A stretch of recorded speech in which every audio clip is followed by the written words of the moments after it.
열심히 우리 교단의 선교를 위해서 열심히 사역을 했습니다. 선교라고 하는 것이 어디 오지에 멀리 가서 복음을 전하는 것, 그것이 당연히 선교인데, 그러나 하나님의 선교는 하나님의 일을 하는 것이거든요. 오늘 본문 말씀에도 보면 성경 본문을 읽었나요, 우리가? 안 읽었죠? 네. 거기 보면 하나님의 일을 하라고 우리를 하나님께서 불러주셨는데, 오늘 성경 본문을 한번 같이 읽고 제가 또 말씀을 전하도록 하겠습니다. 마태복음 16장 21절에서 24절까지 말씀인데, 신약성경 27쪽에 있습니다. 마태복음 16장 21절에서 24절까지 말씀, 우리 한 목소리로 함께 읽겠습니다.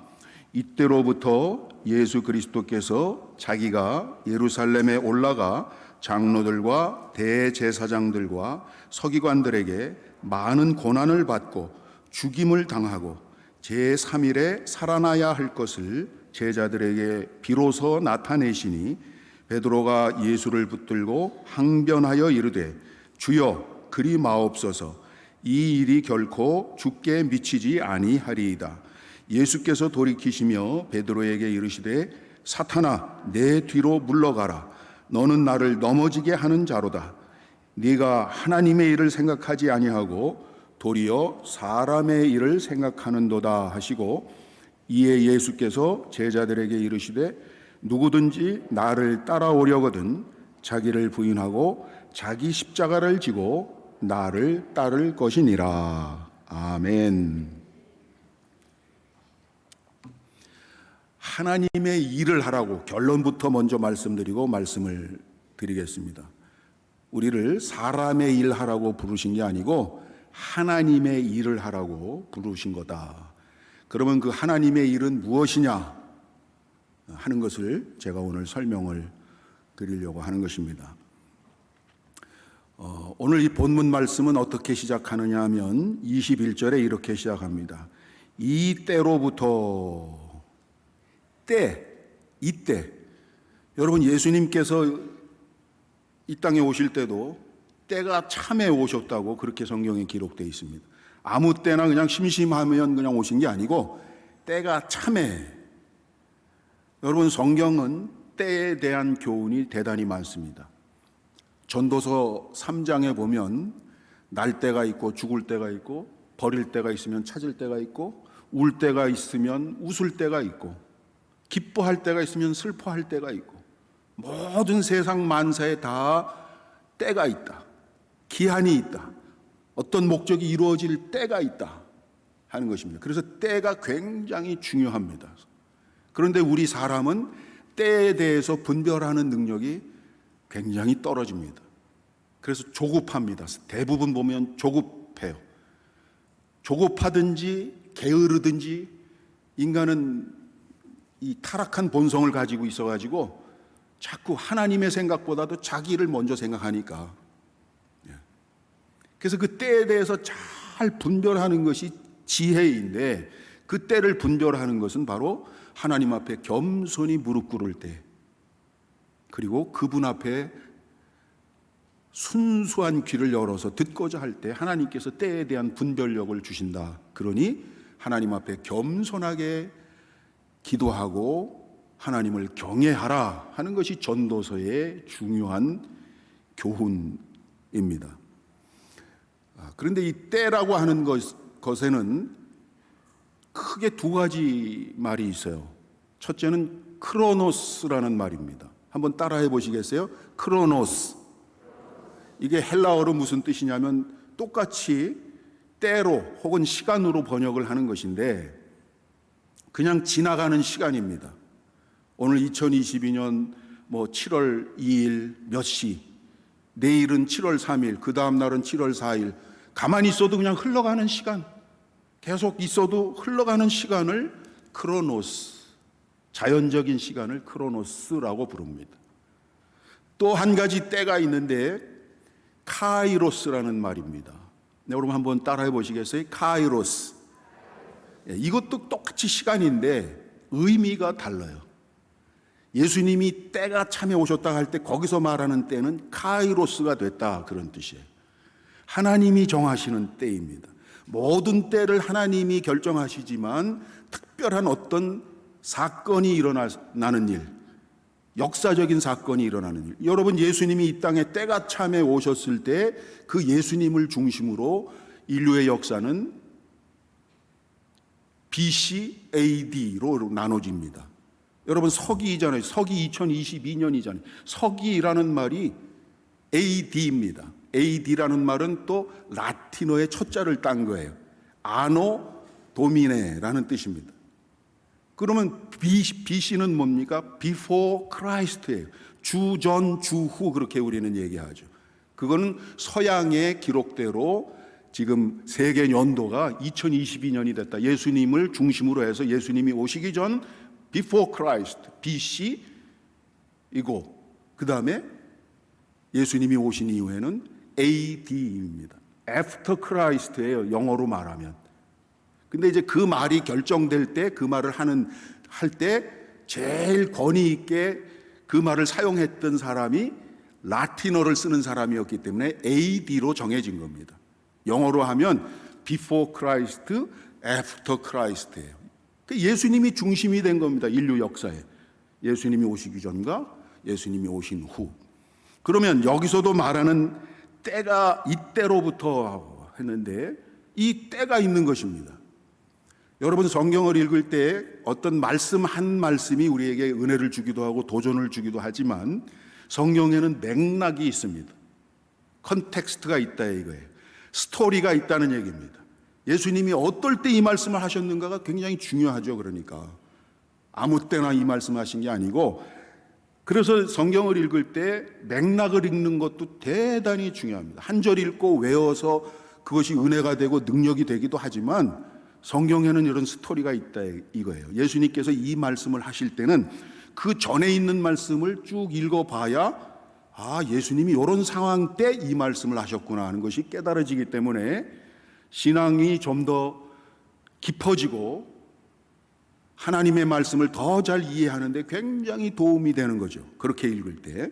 그러면 이 때가 언제냐 하면 여러분 다 잘 아시는 얘기겠습니다마는 예수님께서 어느 날 제자들에게 질문을 하십니다. 그 전에 있는 말씀들을 읽어보면 13절 이후에 있는 말씀을 보면 예수님께서 어느 날 질문을 하잖아요.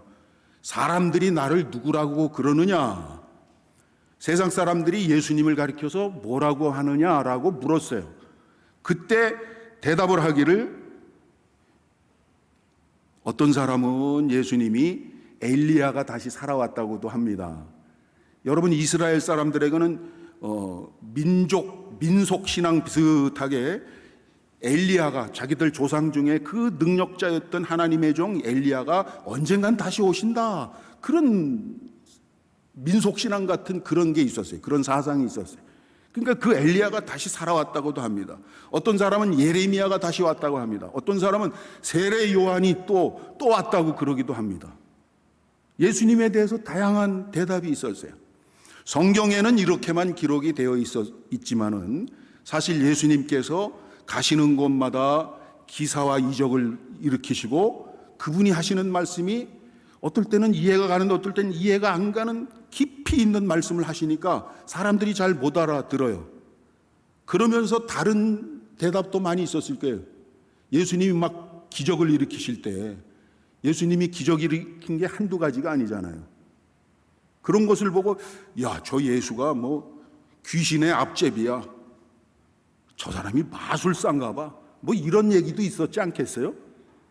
그런데 중요한 것은 뭐냐면 예수님께서 다시 질문을 합니다. 베드로에게 너는 나를 누구라고 믿느냐? 예수님이 지금도 물으시는 거예요. 어떤 제가 존경하는 어떤 장로님이 말하는 하나님, 누가 말하는 하나님, 누가 말하는 예수님이 아니라 너는 나를 누구라고 고백하느냐? 이 질문을 지금도 하고 계세요. 여러분 뭐라고 대답하시겠어요? 예수님이 당신에게 누굽니까? 그러면 우리 장로님이 그러는데, 우리 집사님이 그러는데 이렇다고 그래요. 이렇게 대답하시겠어요? 내가 믿는 예수님, 내가 고백하는 예수님이 누군지 제대로 고백을 해야 돼요. 그때 베드로가 대답을 하기를, 주는 그리스도시요 살아계신 하나님의 아들이십니다. 100점짜리 대답을 한 거예요, 베드로가. 이 어부 출신 무식한 베드로가 어떻게 이 고백을 할 수 있었을까? 참 의문이죠. 그런데 예수님께서 그때 말씀하십니다. 너에게 그 고백이 가능하게 한 것은 육신이 아니라 하늘에 계신 아버지께서 너에게 은혜를 주셔서 그 고백이 가능하게 했다. 그러니까 우리의 믿음은 하나님의 선물이에요. 누가 나를 전도했든지 간에, 어떻게 예수를 믿게 됐든지 간에 믿음은 하나님의 선물인 거예요. 하나님의 은혜가 아니면 내가 믿기가 어려운 거예요. 그러니까 그 접촉점 역할을 한 사람은 있었지만, 어떤 사건은 있었지만, 결국 성령께서 우리로 하여금 그 믿음을 고백할 수 있도록 은혜를 주신 것이다 하는 거죠. 여러분, 예수님이 참으로 여러분의 구주시고, 그분이 모든 것의 주인이 되어주시고, 그분이 내 삶의 운전키를 쥐고 계시다는 고백을 하는 사람은 하나님께서 엄청난 선물을 여러분에게 주신 것입니다. 할렐루야. 그 고백을 했을 때 예수님께서 너무너무 기쁘셨어요. 100점짜리 대답을 하면 참 기쁘잖아요, 사람이. 그러면서 놀라운 복을 내리십니다. 네 이름은 페트로스다, 베드로다, 그런 말이에요. 이 베드로의 본래 이름은 게바라는 이름입니다. 게바라는 말은 그 당시에 이스라엘에서 쓰던 말은 아람어라는 말이었어요. 그 아람어로 말하면 큰 돌멩이, 바윗돌, 그런 뜻이에요. 근데 그것을 그 당시에 헬라, 지금의 그리스입니다만 헬라어가 일종의, 요즘 우리가 영어를 쓰잖아요. 전국 세계 어디를 가든지 다 영어가 모든 사람이 언어처럼 되어가는 마당에 헬라어가 그런 거였어요. 그래서 신약 성경이 헬라어로 여러분 기록됐다는 거 아시죠, 여러분? 그러니까 헬라어로 너는 페트로스다, 반석이라는 뜻입니다. 그리고 이 반석 위에 내 교회를 세울 것이다 라고 말씀하셨어요. 그 말씀이 18절에 나옵니다. 6장 18절에 보면, 또 내가 네게 이르노니 너는 베드로라, 내가 이 반석 위에 내 교회를 세우리니 음부의 권세가 결단코 이기지 못하리라. 예수님이 무슨 교회를 세우신다고요? 내 교회를 세우리니. 그러니까 교회는 누구의 교회예요? 예수님의 교회예요. 교회는. 어떤 교회는 교회 이름이 주님의 교회라는 교회도 있어요. 주님의 교회라고 이름을 안 줘도 교회는 무조건 주님의 교회입니다. 예수님의 교회입니다. 그 교회에서 헌금 많이 한 사람의 교회가 아니에요. 그 교회에서 목소리 큰 사람의 교회가 아니에요. 그 교회에서 고집 세고 막 떠드는 사람의 교회가 아니에요. 교회는 예수님의 교회입니다. 할렐루야. 그래서 어느 교회 가봤더니요, 회의하는데 맨 윗자리를 이렇게 비워놔요. 그래서 저기는 왜 항상 비워놔요? 그랬더니 그 교회는 예수님의 자리예요, 그러는 거예요.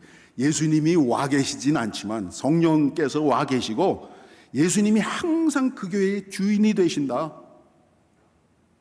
그거를 생각하기 위해서 비워놓고, 어떻게 하면 예수님이 기뻐하실까? 어떻게 하면 예수님께 영광이 될까? 어떻게 하면 예수님이 기뻐하실까?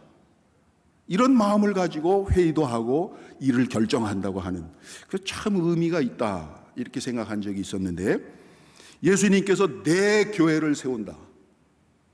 음부의 권세가 흔들지 못하겠다는 거예요. 하나님의 교회는 크든 작든 뭐 많든 적든 상관이 없습니다. 하나님의 교회는 음부의 권세가 결코 이기지 못하는 것입니다. 그 교회를 세웠고, 대성교회도 그래서 세워졌고, 이 교회의 주인은 오직 주님이십니다. 주님이 기뻐하시는 대성교회가 되시기를 주의 이름으로 축원합니다. 자, 그때 주님께서 또 놀라운 복을 내리십니다. 19절에 보면 예수님께서 베드로에게 천국 열쇠를 맡겨주세요. 천국 열쇠. 야, 이게 뭘까요, 여러분? 예. 그러면서 하시는 말씀이 이 열쇠를 가지고 땅에서 매면 하늘에서도 매일 것이요. 이 열쇠를 가지고 땅에서 풀면 하늘에서도 풀릴 것이다. 하늘에서 풀리면 모든 게 이루어집니다. 하늘의 문이 열려져야 되는 거예요. 그래야 역사가 일어나는 거예요. 인간이 무슨 짓을 해도 하나님이 하시는 일을 막을 도리가 없습니다. 하나님은 살아계시기 때문에 그렇습니다. 하나님이 살아계신다는 고백은 하나님은 지금 하나님의 일을 열심히 하고 계신다는 뜻이에요. 그래서 예수님은 하나님이 하시는 일을 나도 한다, 그런 고백을 했고, 사도 바울은 너희는 무슨 일을 하든지 먹든지 마시든지 무슨 일을 하든지 다 하나님의 영광을 위하여 하라고 그렇게 말했어요. 그래서 천국 열쇠를 주면 그거 가지고 열심히 사역해라, 열심히 일해라 하는 거예요. 이 열쇠의 여러분 기본 기능이 뭡니까? 열쇠 가지고 여는 거잖아요. 열쇠는 키라는 게 뭡니까? 열쇠를 가지고 잠그기도 합니다. 자물쇠를 잠그기도 하지만 잠그는 게 목적입니까? 여는 게 목적이에요. 그러면 이 열쇠가 도대체 뭐냐는 것입니다. 베드로가 그래서 여러분 천국 열쇠를 선물로 받았어요. 베드로는 모든 이스라엘 사람들의, 그에게는 모든 하나님을 믿는 하나님의 백성들의 대표라고 할 수가 있겠어요. 천국 열쇠를 주신 거예요. 그리고 부지런히 열어라. 그리고 여러분 가톨릭에서는 이 베드로를 일대 교황으로 얘기합니다. 그래서 베드로가 천국 열쇠를 가졌다고, 여러분 지금도 천주교에서 이렇게 교황이 이렇게 나타날 때 무슨 뭐 큰 지팡이 같은 거 이렇게 들고 있잖아요. 거기 천국 열쇠 표시가 있습니다. 천국 열쇠를 베드로가 받았다라는 상징이에요, 그게. 그 천국 열쇠가 뭐예요, 도대체? 이 열쇠는 어떤 사람은 베드로의 신앙 고백이라고 해석하는 사람도 있습니다. 그것도 뭐 틀린 말은 아니죠. 그러나 더 정확하게는 여기 반석이라고 하는 것, 이 반석 위에 내 교회를 세우겠다 했을 때 그 반석이라고 하는 것은 바로 예수님 자신을 말하는 거예요. 베드로가, 이 무식한 어부 출신 베드로가 나중에 베드로 전서, 베드로 후서를 직접 썼잖아요. 그 베드로 전서 후서에 보면요, 베드로 전서 2장 4절 이하에 무슨 말씀이 나오느냐 하면, 사람에게는 버림바 되었으나 하나님께는 택하심을 입은 보배로운 산돌이신 예수님께 나아가 너희도 산돌같이 신령한 집으로 세워지고 예수 그리스도로 말미암아 하나님이 기쁘시게 받으실 신령한 제사를 드릴지어다. 그런 제사장이 되라 하는 말씀을 해요, 베드로가. 거기 보배로운 산돌이라는 말이 나와요. 살아있는 돌. 산돌이라는 말은 리빙스톤이에요. 리빙스톤. 아프리카 선교의 문을 열었던 사람의 이름도 리빙스톤이죠. 제가 한 달 전에 그 리빙스톤에, 아프리카 잠비아의 리빙스톤에 다녀왔어요. 그 리빙스톤 동상 앞에서 사진도 하나 찍고 그랬는데, 보배로운 산돌, 살아있는 돌, 반석이라는 말하고 보배로운 산돌이라는 말하고 뜻이 같아요. 그러니까 보배로운 산돌이신 예수 그리스도라고 바울이 그렇게 증거를 했습니다. 그러면 이 산돌, 이 반석은 누구를 뜻하는 거예요?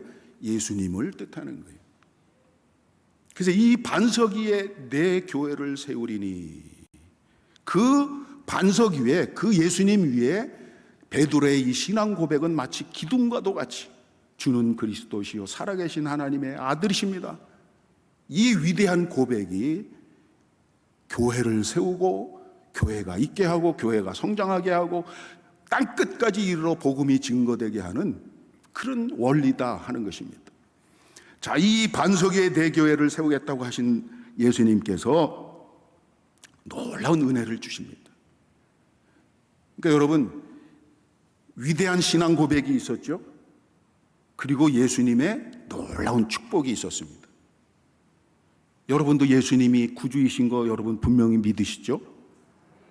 그리고 그분은 바로 살아계신 하나님의 아들이시고 그분을 통해 모든 구원의 역사가 일어난다는 사실, 그분이 길이요 진리요 생명이라는 사실 여러분 고백하잖아요. 믿잖아요. 이 고백이 너무너무 중요해요. 우리가 신앙 고백도 있고 사도신경, 사도들이 고백했던 그 신앙을 쫙 이렇게 집대성한 것입니다. 사도, 예수님의 제자들이 고백한 신앙을 고백하는 것이고, 그 고백이 가능한 사람, 구원받은 사람입니다. 그리고 축복했어요. 우리 주님께서 천국 열쇠도 주시고 그 반석 위에 교회도 세우시고 이런 역사가 일어났던 그때에, 그러니까 바로 이때로부터 했을 때는 이런 역사가 있고 이런 고백이 있었을 때를 말하는 거예요. 그러니까 여러분, 주님의 이런 놀라운 축복과 이런 선언이 있은 다음에 베드로가 어떤 반응을 보였는가가 굉장히 중요합니다. 자, 그때 예수님께서 베드로를 향해서 말씀하시는 거예요. 다시 말씀드리지만 고백과 축복이 있은 다음에, 여러분 우리가 예수 믿고 축복받은 거 이루 말할 수 없잖아요. 어떤 사람 밤이 새도 예수님 믿고 복받은 얘기 하라고 그러면 다 못할 거예요. 저도 그렇습니다. 모든 목사님들이 그렇습니다. 장로님들 다 그렇습니다. 우리 권사님들, 집사님들, 모든 분들에게 예수 믿고 복받은 얘기 해봐라 그러면 그렇지 않아요, 여러분? 예수 믿는 것 자체가, 이 고백이 가능한 하나님의 선물을 받은 것 자체가 큰 복이고, 그리고 또 그 주님께서 주시는 은혜와 복이 얼마나 많아요. 우리가 살아가면서 느끼는 모든 것이, 누리는 모든 것이 다 받은 거 아니겠어요? 자기가 태어날 때 지고 나온 사람이 있습니까? 다 받은 거예요.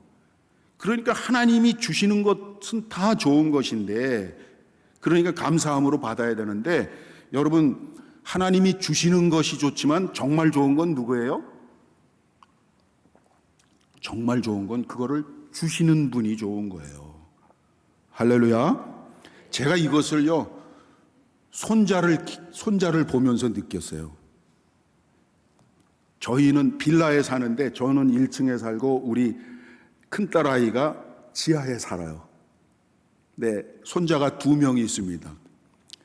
큰 손녀가 4살이고 작은 손자는 어저께 돌잔치를 했어요. 어저께. 손자를 보면서, 손녀딸을 보면서 제가 느끼는 거예요. 얼마나 이쁜지. 여러분 자식들 기르는 것처럼 특히 손자를 볼 때 여러분 얼마나 기쁘고 즐겁습니까? 그냥 보기만 해도 즐겁잖아요. 예? 여기 웃으시는 분들은 다 그런 분들이세요. 예.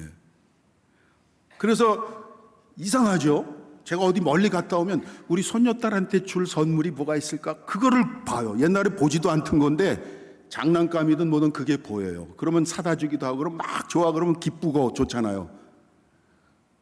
근데 얼마 전에 무슨 일이 있었냐면, 제가 밖에서 맛있는 거를 사다가 이렇게 그걸 살고 우리 손녀딸 줘야지 하고 갖고 들어갔어요. 근데 갖고 들어갔는데 이 손녀딸 녀석이 딱 보더니 처음에는 할아버지 왔다 하고 좋아하더니 제 손에 있는 그 선물만 싹 가로채가지고 딱 가버리는 거예요. 그때 이제 무슨 생각을 했냐 하면, 저놈이 나를 반긴 게 아니라 내 손에 있는 선물을 좋아했구나. 다 좋죠. 사실 그것만 봐도, 그것을 좋아하는 것만 봐도 할아버지의 마음은 즐겁고 기쁘죠, 당연히. 그런데 한편으로 무슨 생각이 드냐 하면, 저놈이 나를 반긴 게 아니라 내 손에 있는 선물을 더 좋아했네. 여러분, 그러면서 저를 본 거예요. 내가 하나님이 주시는 은혜, 축복, 이것만 가지고 그렇게 애쓰고, 그게 아닌데 그거를 주시는 분이 소중하고 귀하고, 저분하고 관계가 없으면 무슨 선물이든 뭐가 있겠어요. 관계가 없으면. 그러니까 신앙은 관계인 거예요. 관계. 하나님과의 나와의 관계. 성도와 성도의 관계가 어떠냐. 이것이 그 사람의 신앙의 척도입니다. 뭐 돈 많고 목소리 크다고 천만의 말씀이에요. 그거는 아무것도 아닌 거예요. 관계입니다. 관계. 여러분, 하나님, 살아계신 하나님과 어떤 관계를 맺고 계십니까? 살아계신 예수님과 무슨 관계를 가지고 매일매일의 삶 속에서 그분과 동행하십니까? 하나님과의 관계가 중요한 거예요. 근데 나는 하나님의 선물만 좋아했구나, 이런 반성을 한 적이 있고, 반성을 했어도 또 시간 지나면 또 옛날로 또 돌아가요. 나부터도 하나님이 주시는 은혜와 복을 좋아하지, 하나님을 귀하게 여기고 하나님을 높이는 일에 대해서는 소홀하다 이거예요. 그거를 넘어서야 돼요. 그거를 뛰어넘으려면 성령 충만하지 않으면, 하나님의 말씀으로 깊이 들어가고 진정한 기도를 하지 않으면 그게 잘 되질 않습니다. 그거 잘 안 하는 사람들은 하나님 앞에 정말 게으른 거예요. 열심히 말씀으로 들어가고 기도하고 정말 살아계신 하나님을 바라보는, 그건 경건의 연습입니다. 그 경건의 연습은 지금도 유익하지만 내세로 계속해서 그건 유익한 것이라고 디모데를 통해서 하나님께서 또 말씀을 주신 바가 있습니다. 여러분, 하나님 앞에 은혜를 구하십시오.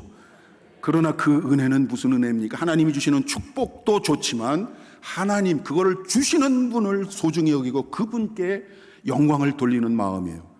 그거 잘하라고 우리를 불러주신 거예요.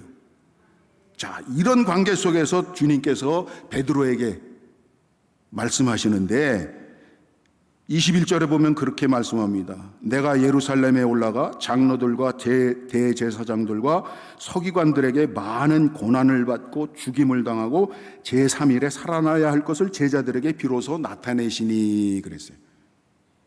여러분, 고백이 있었고 축복이 있었으면 그 다음에 기분 좋은 말씀을 주님께서 하셔야 된다고 생각하잖아요. 그런데 무슨 말씀을 하세요? 요때 주님이 말씀하신 거예요. 이제 고백도 잘했고 축복도 경험했는데 이제는 이 말을 해도 되겠다 하고 예수님 말씀하셨는데, 많은 고난을 받고 죽임을 당하고, 고난받고 죽임을 당한다. 여러분, 예수님을 믿고 예수님을 끝까지 따라가는 길에는 물론 마지막에는 영광의 면류관이 기다리고 있지만 거기까지 갈 때는 죽음이 있고 고난이 있습니다. 이스라엘 백성들이 애굽에서 구원을 받아서 가나안 땅에 가기 전에 광야를 지난 것처럼 우리 삶에는 분명히 광야가 있죠. 그러나 광야를 지나갈 때 이길 수 있었던 것은 뭐냐면 믿음 때문이었어요. 우리를 인도해내신 하나님은 천지를 창조하신 살아계신 하나님이시고 그분이 우리를 끝까지 붙들어 주셔서 영원한 가나안 나라에 들어가게 해주실 것이라는 그 믿음 때문에 끝까지 갈 수 있었던 것이죠. 여러분, 광야를 지나는 분이 우리 가운데 얼마든지 계실 수 있습니다. 인생 전체가 광야같이 느낄 때도 있지만 어떤 사안에 대해서 넘어야 될 벽이 있어요. 아픔이 있어요. 고난이 있다 이겁니다. 죽음이 있다 이겁니다. 그러니까 예수님께서 이 말씀을 하셨을 때 베드로가 100% 알아들었을까요? 못 알아들었을까요? 여러분 어떻게 생각하세요? 이런 위대한 고백을 했어도 베드로도 다 못 알아들었어요. 예수님의 진정한 말씀의 뜻을. 근데 기분 좋은 말이 아니에요.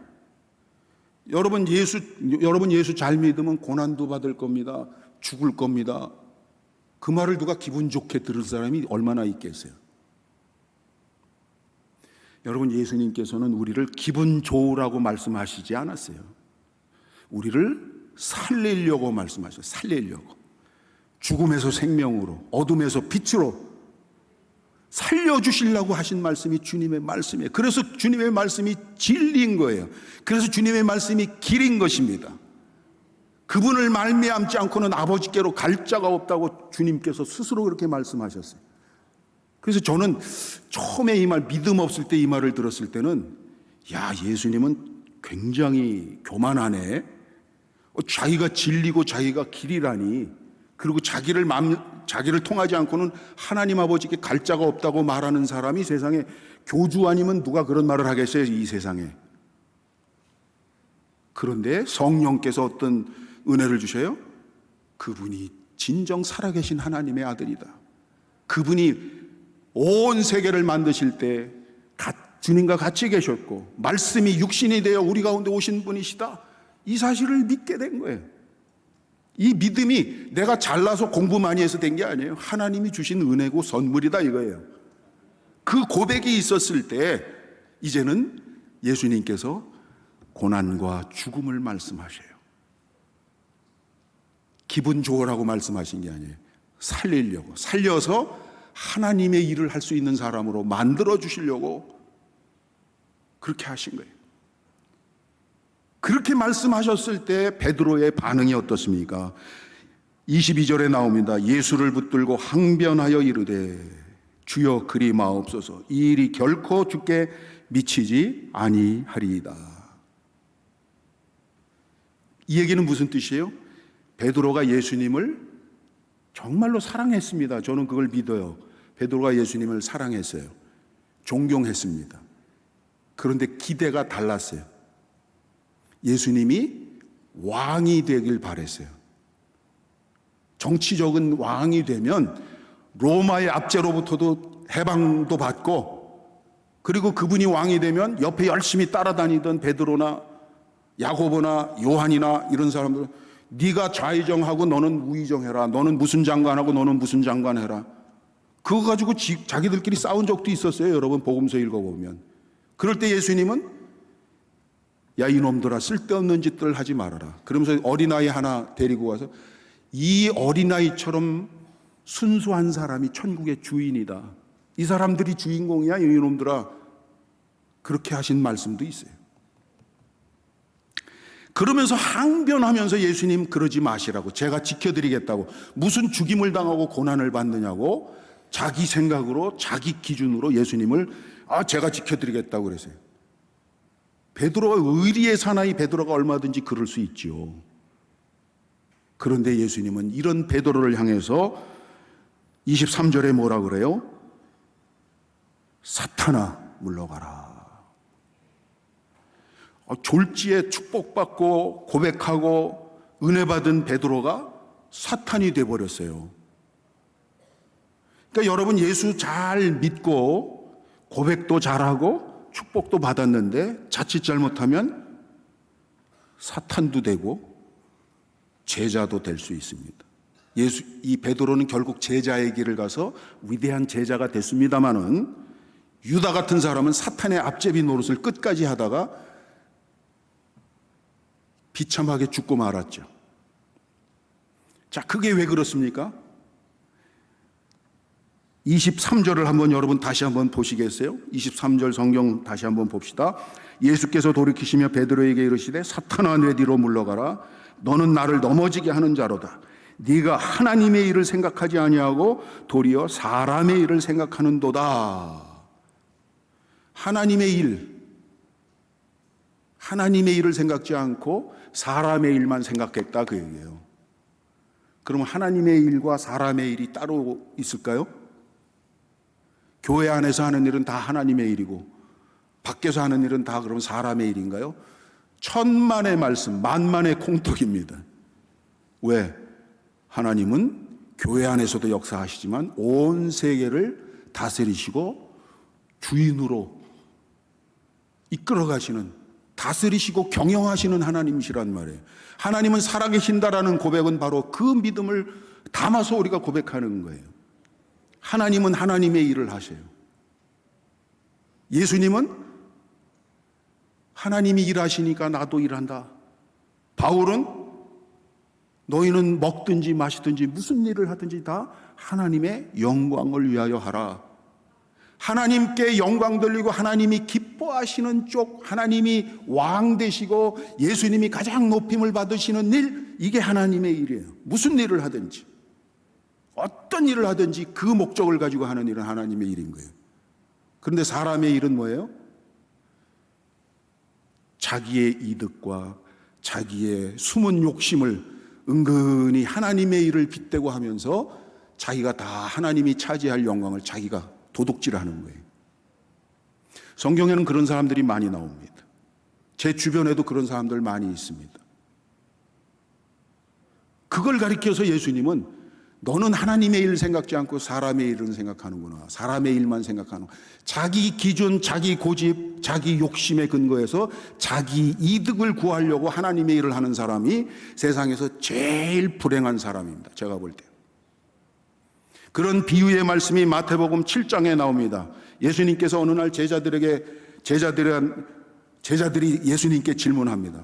주여, 어떻게 하면 하나님 나라에 들어갈 수 있습니까? 그랬더니 주님께서 하늘에 계신 아버지 뜻대로 행하는 자라 다 들어가리라. 그렇게 말했을 때 제자 중에 누군가가 대답합니다. 제가 주님의 이름으로 귀신도 내쫓고 주님의 이름으로 병자도 고치고 주님의 이름으로 구제도 하고 별일 다 했습니다. 우리가 늘 하는 일이잖아요. 그런데 주님께서 그 대답이 나온 다음에 너는, 내가 너를 모른다. 불법을 행하는 자들아 다 나가라. 그렇게 말씀하셨어요. 이 세상에 이것처럼 불행한 일이 어디 있어요? 열심히 주님의 이름으로 주님의 일을 했다고 하는데 주님이 모르신다고 하는 거예요.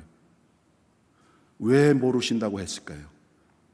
주님의 이름으로 주님의 일을 한다고 하면서 자기 욕심을 채운 사람들이에요. 경건을 이익의 재료로 삼는 사람들이에요. 디모데전서 6장 5절에 나옵니다. 경건한 삶을, 경건을 행하는 것, 주님의 이름으로 다 하잖아요. 그런데 그거를 이익의 재료로 삼는 사람들이, 자기 이득을 쌓고 자기 성을 쌓는 사람들은 사탄의 앞잡이 노릇을 한 거예요. 그 영적인 실체를 향해서 베드로가 여러분 사탄이겠어요? 베드로로 하여금 그렇게 말할 수밖에 없게 만든 생각과 그가 그렇게 행동할 수밖에 없는 그런 어둠의 실체가 있었어요. 악한 영입니다. 그 영을 향해서 예수님은 사탄아 물러가라. 그러니까 예수 잘 믿고 나서도 사탄이 되기도 하고 제자가 되기도 하는 거예요. 여러분, 예수님께서 십자가 지실 무렵에도 비슷한 일이 있었어요. 예수님이 막 채찍에 맞고 막 피를 철철 흘리면서 막 재판정으로 끌려갈 때 베드로가 예수님을 따라갔는데 성경에 보면 뭐라 그래요? 예수님을 멀찍이 따라갔다고 그렇게 기록하고 있어요. 왜? 가까이 따라가면 너 예수하고 한패지 그러면 자기도 죽을 거 아니야. 예수님은 지금 사형받으러 지금 죽으러 가는 길인데 나 예수님하고 한편이야 그러면 너도 일로 하고 잡혀갈 거 아니에요. 그러니까 그렇게 가기는 무섭고 멀리 도망가자니 그건 또 양심의 가책이 되니까 성경에 보니까 예수님을 멀찍이 따라갔다고 그렇게 기록하고 있어요. 여러분, 예수님을 멀찍이 따라가고 있습니까 혹시?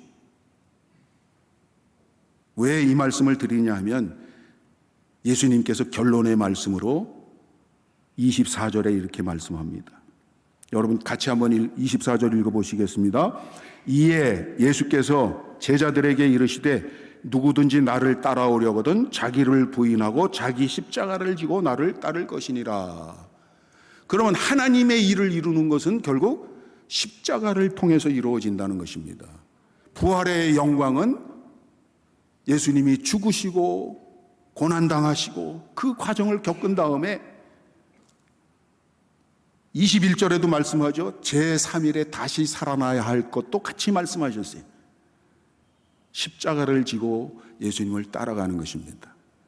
여러분, 단순히 예수님을 믿는 게 아닙니다. 지적으로 동의하고 예수님을 믿는 게 아니고 예수님을 따라가야 제자가 된다 그 얘기예요. 여러분, 예수님을 따라가고 계십니까? 그냥 믿기만 하십니까? 예수님을 따라가야 합니다. 따라간다는 게 무슨 뜻입니까? 예수님 가는 곳에 나도 가는 거예요. 예수님이 고난당하시는 곳에, 예수님이 아파하시는 곳에 나도 같이 가서 아파하는 것입니다. 선교사가 힘들다, 하나님의 일이 이루어지는데 이런 어려움이 있다, 내가 가서 십자가를 지는 역할을 하는 것입니다. 그 십자가를 지고 따라올 때 정말 내 제자가 될 것이다. 그렇지 않으면 수시로 사탄의 앞잡이 노릇을 합니다. 사람은. 여러분, 사탄이 되겠습니까? 제자가 되겠습니까? 하나님의 일을 하시겠습니까? 사람의 일만 쫓아다니겠습니까? 하나님의 일을 온전히 감당하라고. 그리고 그 일을 감당할 때는 십자가를 질 때 그 일이 이루어진다는 사실을 기억하고 부지런히 주님을 따라가다가, 그러고 주님을 만나야죠. 예? 사람의 일만 쫓다가 그냥 잘난 척만 하다가 예수님 만나면 무슨 소용이 있겠어요? 내가 널 모른다, 가라. 그러시면 어떻게 되겠어요? 세상에서 제일 불행한 사람이 그 사람이에요. 여러분, 제가 아주 친한 선교사님이 한 분 계신데, 그 선교사님이 어느 날 십자가를, 예쁜 십자가 목걸이를 건 어떤 자매님을 만나서 이렇게 보니까 한참 대화하다가 문득 생각이 나기를, 자매님, 십자가는 이 앞에 거는 게 아니고 등에 지는 거예요. 그렇게 말했어요. 그렇죠. 예수님은 등에 십자가를 지고 골고다 언덕을 올라가셨잖아요. 그래서 그렇게 얘기했더니 이 자매님이 하는 말이, 아유, 맞아요. 가끔 자고 일어나면 십자가가 뒤로도 넘어가요. 그러더랍니다. 한 가지만 더 말씀드리고 말씀을 마치도록 하겠습니다. 어떤 큰 절이 있는데 그 절에서는, 절이 크니까 어린 종, 젊은 종, 나이 먹은 종 굉장히 인원이 많아요. 근데 중요한 안건이 있어서 책상에 원탁에 모여서 서로 막 의논하는데 결론이 나질 않는 거예요. 네가 옳다, 내가 옳다, 막 한참 논쟁을 하다가 결론이 안 나니까 젊은 스님 하나가 책상을 땅 치더니, 그렇다면 십자가는 제가 지겠습니다. 그러더랍니다. 그 스님도 십자가가 무슨 뜻인지 알았는지.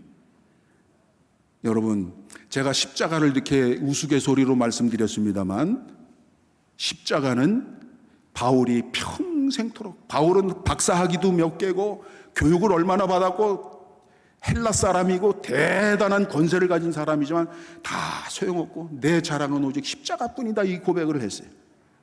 고린도전서 1장을 보면 십자가는 하나님의 지혜의 극치입니다. 거기 저주도 있고 거기 아픔도 있고 고난도 있고 피 흘림도 있었지만, 그러나 그 십자가를 통해서 우리의 죄가 용서받고 하나님의 사랑과 은혜와 부활의 능력이 그 속에 같이 들어있는 거예요.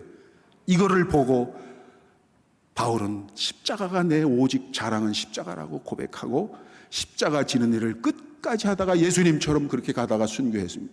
베드로도 그렇게 했습니다.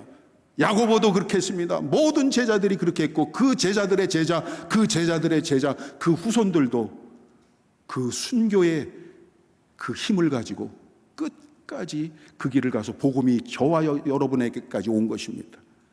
여러분, 십자가 바로 지고 주님의 뒤를 따라가서 하나님의 일을 멋지게 이루어내시는 대성교회 성도님들이 다 되어주시기를 주님의 이름으로 축원합니다.